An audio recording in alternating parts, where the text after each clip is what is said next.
course, I have no idea what Lionel's talking about tonight, so that scares me just a little bit. I would. And he didn't chuckle at that at all. That scares me even more.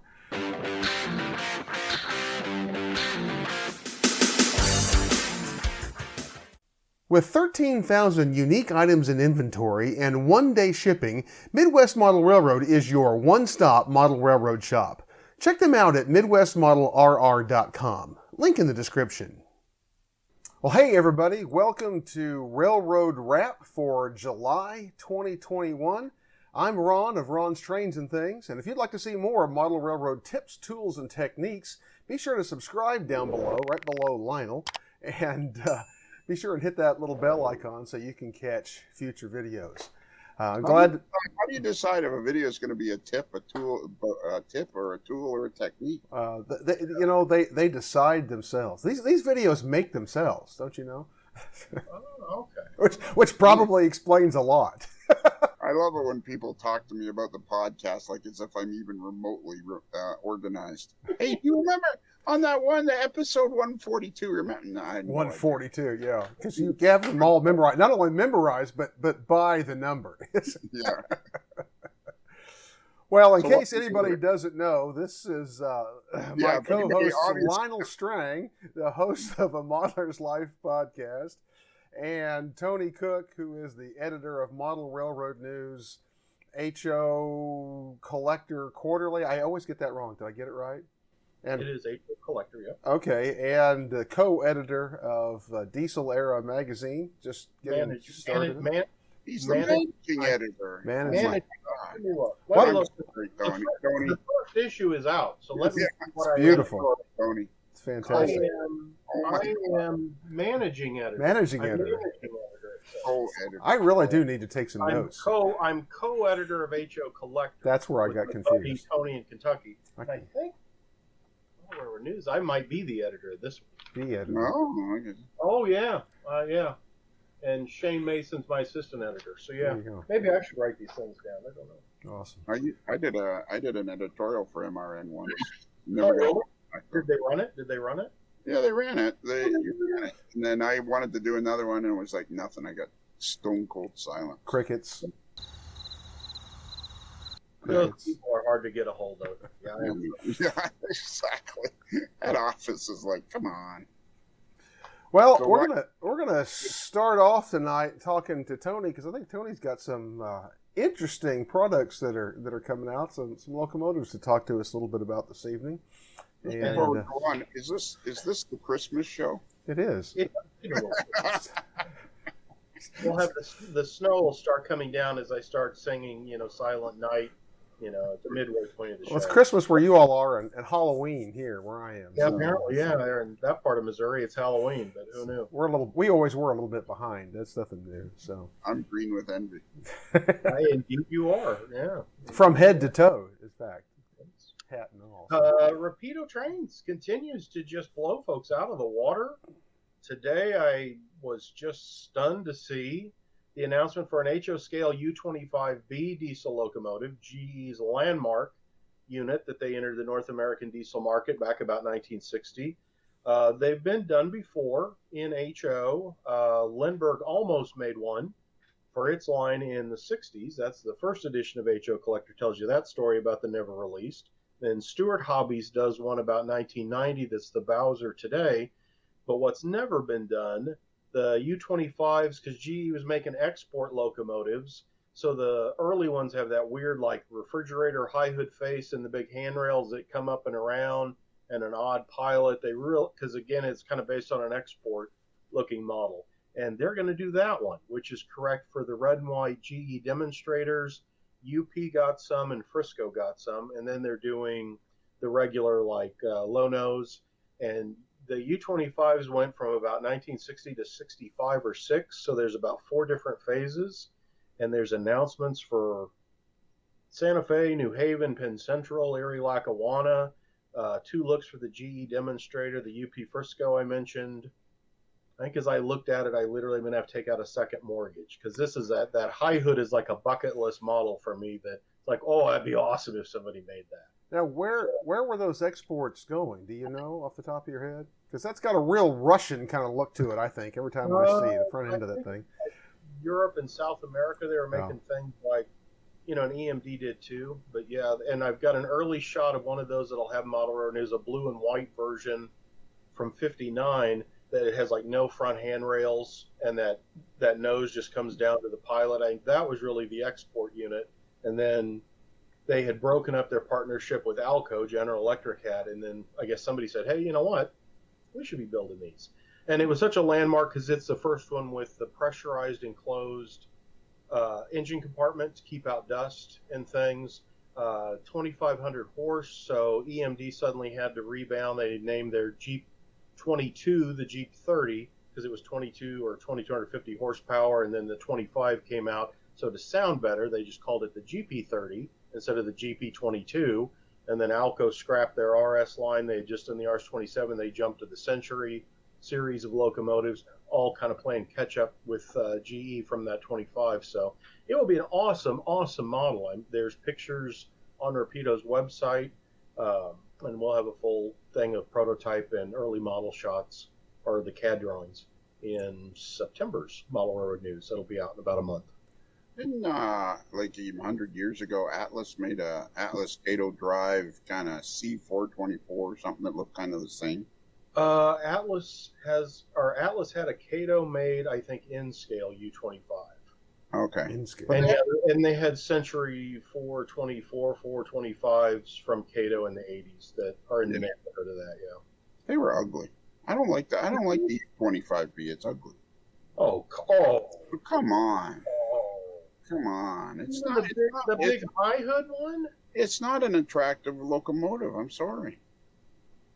Well, then I'm buying 5 of them. So you're not buying. You're buying Lionel's share. And I don't think there's any Canadian roads, so maybe the Canadians didn't take to them. I don't think CN or CP had them. So yeah, that's what I think. The front of that high hood looks. I mean, it looks like a Russian general. I mean, it really looks like it ought to be on the rails in Siberia somewhere. I think the only time it was ever done is I can't remember who, or maybe NJ International or somebody did a brass one about 1980, and I've chased it a few times, and it goes beyond what I reasonably think I should pay for it. Yeah. So I'm thrilled it's going to be out in plastic. What do you think you should reasonably pay for? Well, what do you think of the prices of locomotives? You hear people whining and not whining, you know what I mean? Well, yeah. And complaining about the price of locomotives, Mike Ostertag. What do you think about the price of locomotives these days? I think modern stuff like that U25, I think, is $349 is its price with DCC and sound. So about that 300-ish mark. That's for what's in them and what they do, yeah. Now, brass, I always was looking for a deal. I just got, Matthew Dowd at Resource Rails. Yeah. This is that baby-faced Baldwin that Missouri Pacific and Central of New Jersey had. This was Baldwin's attempt at an F unit or an FA, and I picked up an AB set. This was made by Hallmark, Bobby Hall in Dallas. I think sometime in the 70s. And I got an AB set from him at resourcerails.com. I got this for $250 for the AB pair, yeah. And I got the Hallmark box and everything. So that's what I would have wanted to pay for that brass U25, but there are other people that are willing to go, $500, $600, $700 and we're going to interview him too, Matthew Dowd. Yeah. From Resource Rail. And we talked to, who did we just talk to? Oh, Keith, or do you have more to talk about, Tony? I don't want to step on you. That's it. U25 City, rapidotrains.com, yeah. Awesome. It's amazing all the stuff they're producing. What about that guy we talked to from Revell Hobbies? Or what's it called? KR Models. KR Models. Yeah, Keith Revell and KR Models, and we interviewed him, and he's producing an HO scale Shay 2-truck Shay locomotive.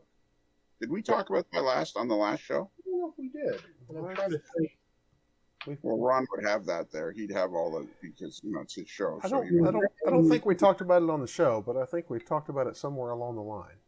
I would think he'd keep notes on this stuff. Would be my yeah. I would have thought he'd have a whole series, cue card guy right behind, behind the camera. Well, my staff is on summer vacation, so.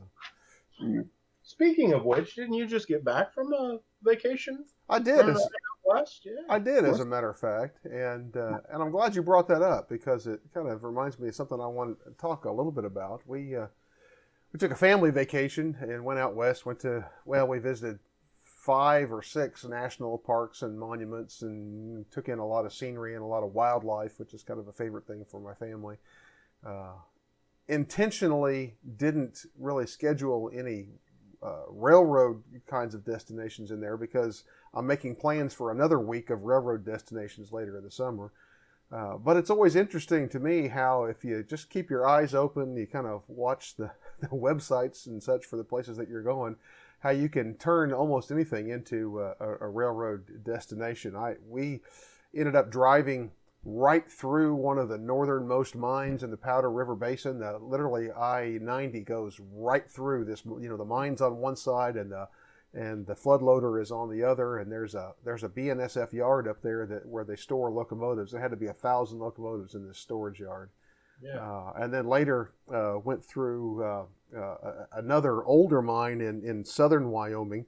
I had to look at the name here because I can never remember it. It's weird. It's the Wamsetter Mine, which provides a lot of coal for energy in that southern part of Wyoming locally, and also ran across a couple of great old steam locomotives. If you keep your eyes open, there's always a park. It seems like somewhere. I got Buffalo, Wyoming. I got what remains of an old mogul from a local railroad. As well as a UP consolidation down in southern Wyoming. And so, they're just cool things to watch out for. But I wanted to get a little input from y'all because I know as people travel during the summers and model railroaders want to include some railroad destinations, I'd like to hear from y'all. What are some of your favorite railroad destinations? Well, I got input. I got some input for them. Yeah, I got input for them. We're going to get to that, but wait a minute. Okay. Yeah, I got tons of input for them after the trip that you went on. Yes. How many people went on this trip? Because I saw some pictures where it looked like a mob of people. 8 people in 2 vehicles. Yes. 2 vehicles. That was been my immediate family, my wife's parents, and her brother and his family. So. And no train stuff, basically. No scheduled train stuff. And this, we intentionally set the train stuff aside. I'm going to take a full week to go to Colorado, to go to the Colorado Model Railroad Museum, the Colorado Railroad Museum, the Georgetown Loop, and a couple of other things in August. So we've got the rail stuff scheduled, but it wasn't in this particular. So 8 people, 2 vehicles. Mm-hmm. 9 days, 3,274 miles, 6 states. 6 parks. Okay. No. This is how you do a vacation. Lionel came down here. We got in the beautiful red 1995 Eldorado. Mm-hmm. Went out. We did not see a mogul that was losing its wheels parked in a field. Next to the river. We saw the big boy. We ate whenever we felt like it. We saw trains, just did whatever. And that's how you do it. I mean, my gosh, 8 people, 2 cars, and there's not even a promise of anything other than a dilapidated mogul. And the guy doesn't even know how to take a selfie. He takes the worst selfies I've ever seen.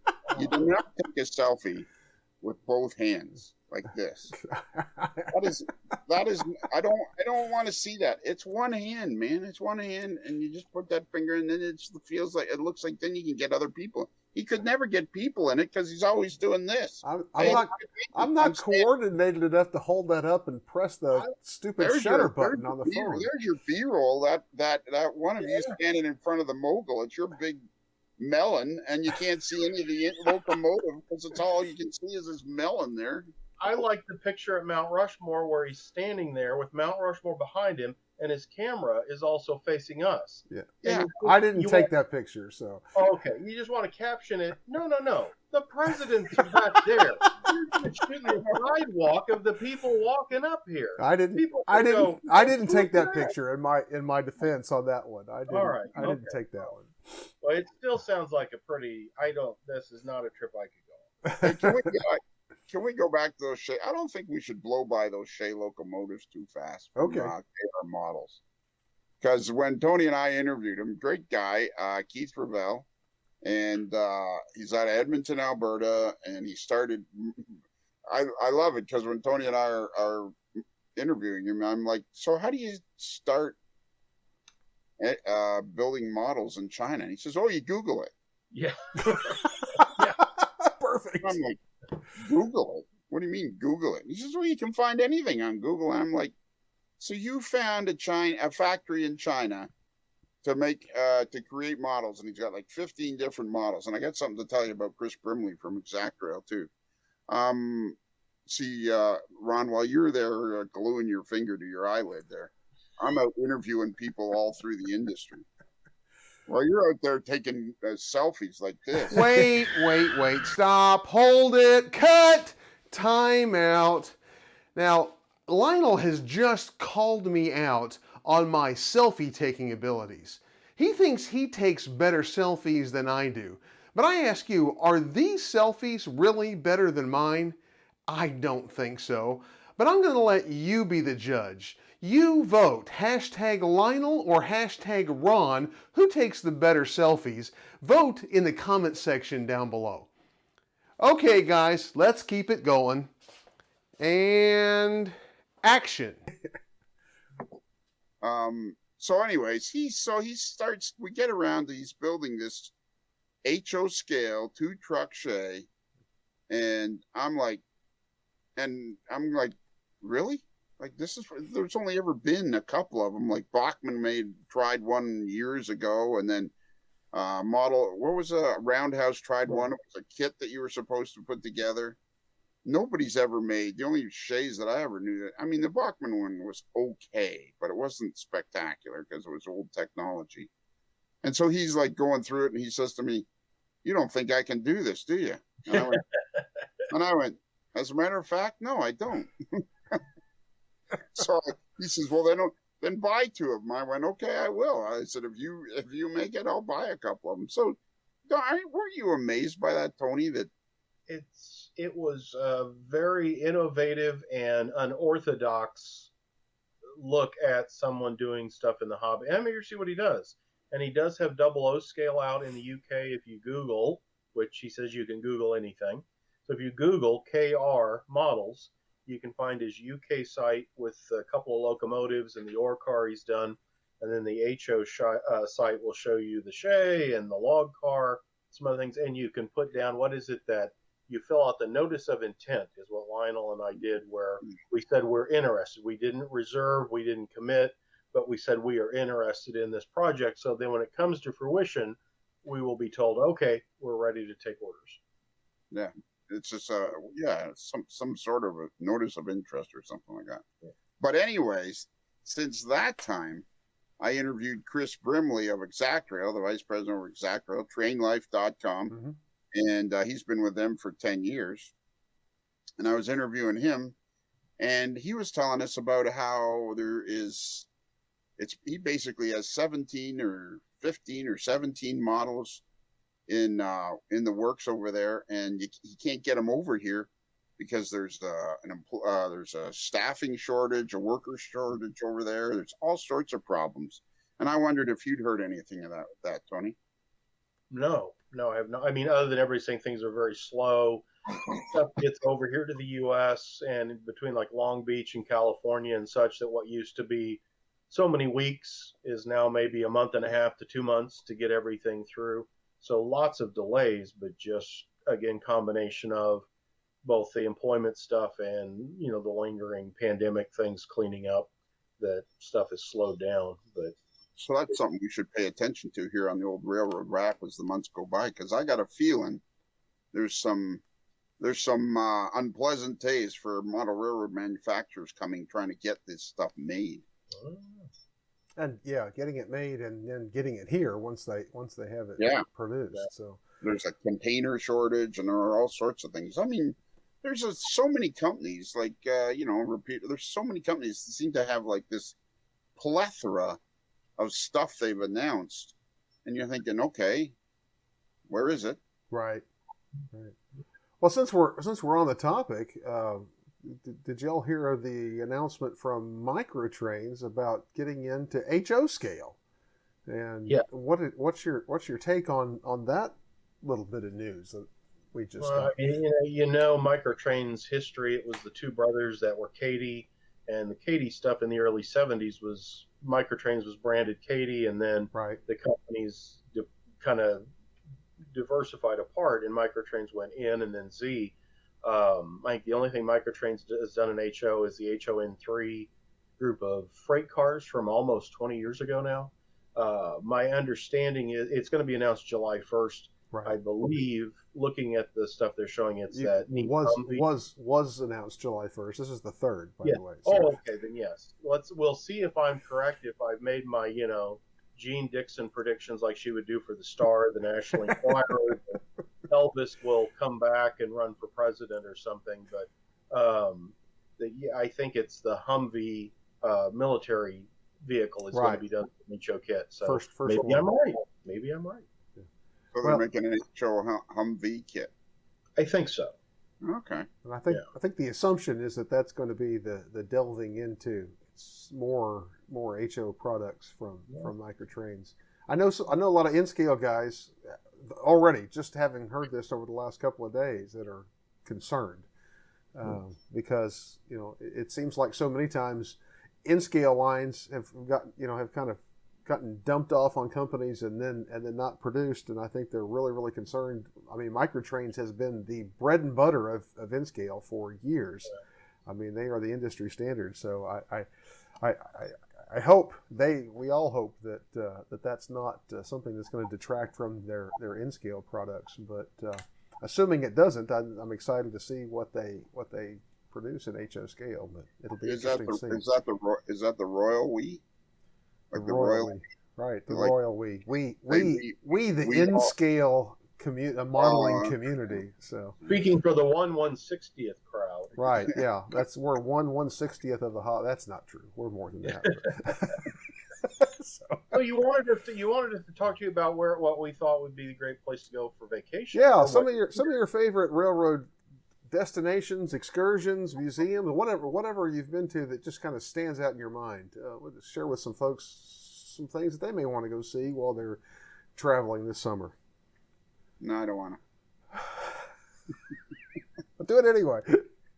Steamtown. You could go to Steam. Hey, I went to the Baltimore and Ohio Museum with the AML's official flight attendant Tracy Boyd. That was fun. That's the Roundhouse Museum, right? Yeah, it's very cool. It's very, very cool. They've restored that. They restored that completely.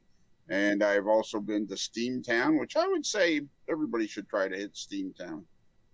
One thing I want to do is I want to ride the Exzel from like Boston to Washington. Oh, that'd be fun. Yeah. See, where the B&O Museum's in Baltimore, Maryland? It is downtown Baltimore, Maryland. It's very, very cool. It's unbelievable the quality of the refinishing that they have there. And you go in and there's all these steam locomotives through the years there. It's a fascinating place. Where else could you go?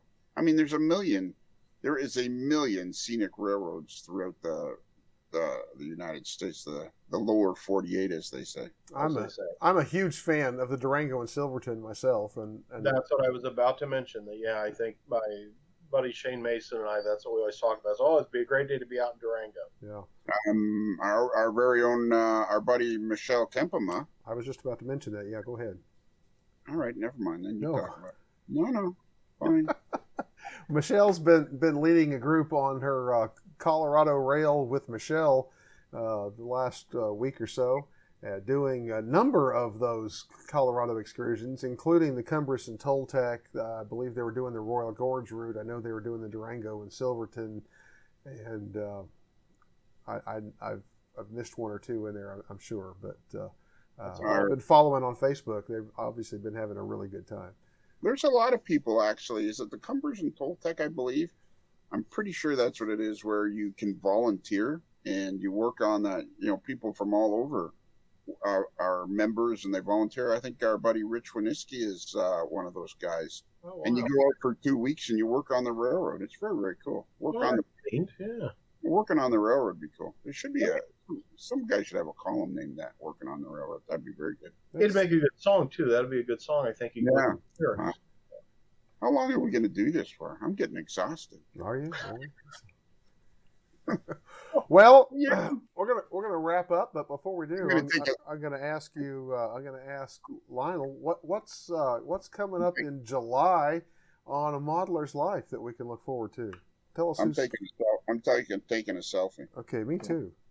Actually, up next, the very first interview, which is really cool, is a fellow named Chris Weyman, who is a rail fan, been a rail fan his whole life, and he is a videographer that has done 20, 30. There you go. Now you're getting the idea.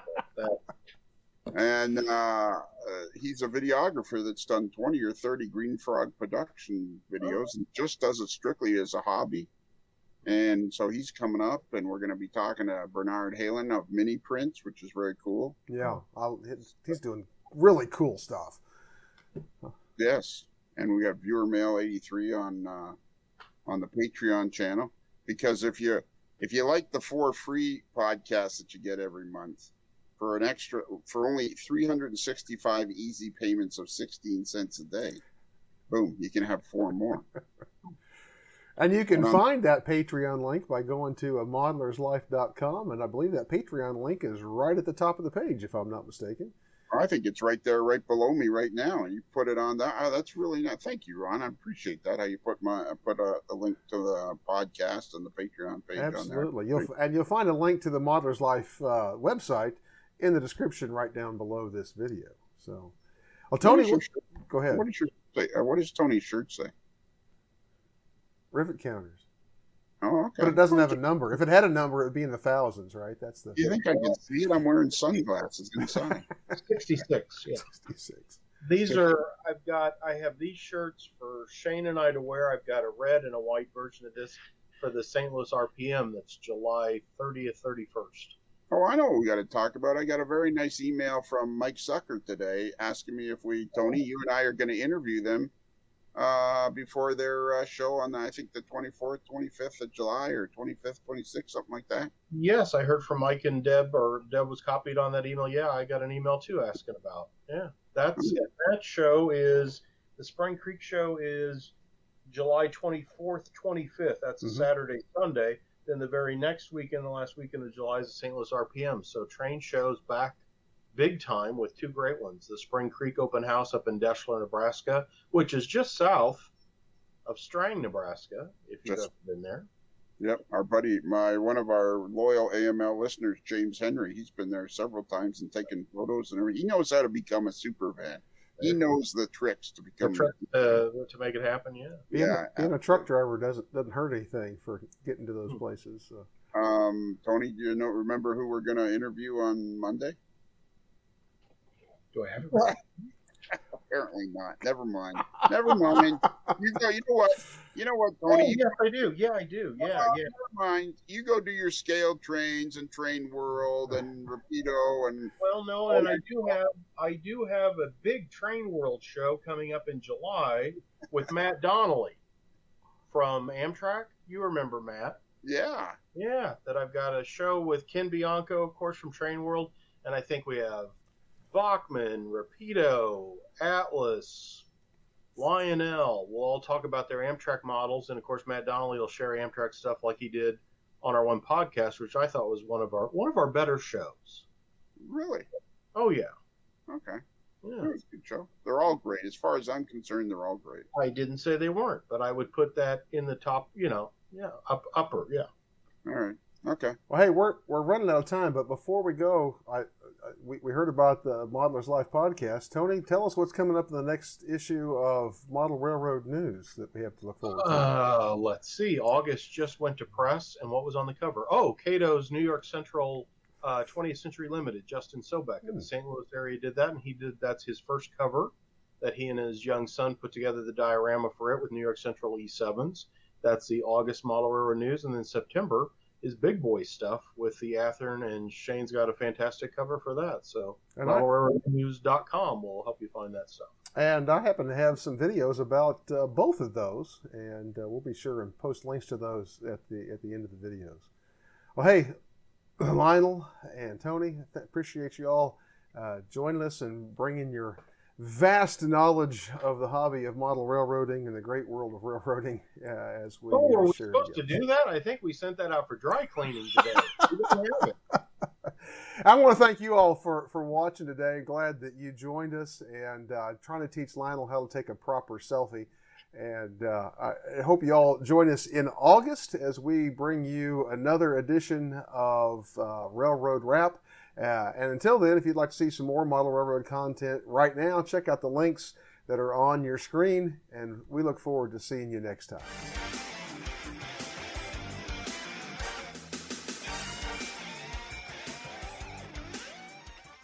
Lizzie?